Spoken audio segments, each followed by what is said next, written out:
ఆత్రేయపురం పేరు చెప్పగానే మొదటిగా గుర్తొచ్చేది పూతరేకులు. అటువంటి పూతరేకుల్లో నెయ్యికి బదులుగా కల్తీ నెయ్యి వాడుతున్నట్లు ఫిర్యాదులు అందడంతో గతంలో ఆహార భద్రతా అధికారులు దాడులు చేసి సుమారుగా 400 కేజీల కల్తీ నెయ్యి పట్టుకోవడం జరిగింది. ఈ రోజు ఉదయం ఆత్రేయపురం లక్ష్మీ డ్రై ఫుడ్ షాప్లో కల్తీ నెయ్యి ఉన్నట్లుగా స్థానికులు రెవెన్యూ అధికారులకు ఫిర్యాదు చేయడంతో వారు దాడి చేసి సుమారు 80 కేజీల కల్తీ నెయ్యి పట్టుకుని ఫుడ్ సేఫ్టీ అధికారులకు సమాచారం అందించారు. దీంతో food safety officer P Srikanth Chowdary చేరుకొని 80 కేజీల కల్తీ నెయ్యిని సీజ్ చేసి కేసు నమోదు చేసి ఇప్పటికైనా మరి అధికారులు కఠిన చర్యలు తీసుకుని ప్రజల ఆరోగ్యాన్ని దృష్టిలో పెట్టుకుని పూతరేకుల తయారీలో కల్తీ నెయ్యి అరికట్టాలని స్థానికులు కోరుతున్నారు.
ఆ బిల్డింగ్ లాగే వాళ్ళు ఫోన్ చేసి వచ్చాను ఇలాగ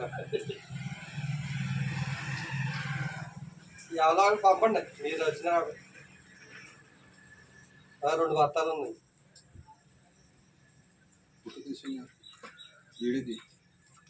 చూద్దామండి తర్వాత పిలిపిందాం ఓకే సార్. నమస్కారం అండి. నేను Srikanth Chowdary, food safety officer, doctor Ambedkar Konaseema జిల్లా. నిన్న గ్రామస్తులు అందించిన సమాచారం మేరకు రెవెన్యూ వారు మరియు పోలీసు వారు శ్రీ లక్ష్మీ డ్రై ఫ్రూట్కి సంబంధించిన గోడౌన్ దగ్గర 101 కేజీల నెయ్యిని గుర్తించారు. దాంట్లో 66 కేజీల ప్యాకెట్ వితౌట్ లేబులింగ్ ఉన్నవి, 35 కేజీలు అదీరా బ్రాండ్ గీ నెయ్యి ప్యాకెట్లు ఉన్నవి. అవి వాళ్ళు పోలీస్ కస్టడీలో ఉంచారు. దాన్ని మేము శాంపిల్స్ తీసి అనాలిసిస్ నిమిత్తం స్టేట్ ఫుడ్ ల్యాబొరేటరీకి ఆచారం పంపిస్తాము. అనాలిసిస్ రిపోర్ట్ ఆధారంగా వాళ్ళ మీద చర్యలు తీసుకోవడం జరుగుతుంది.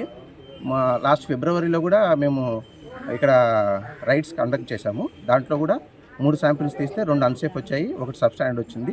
వాళ్ళ మీద కూడా కేసులు ఫైల్ చేయడం జరుగుతుంది.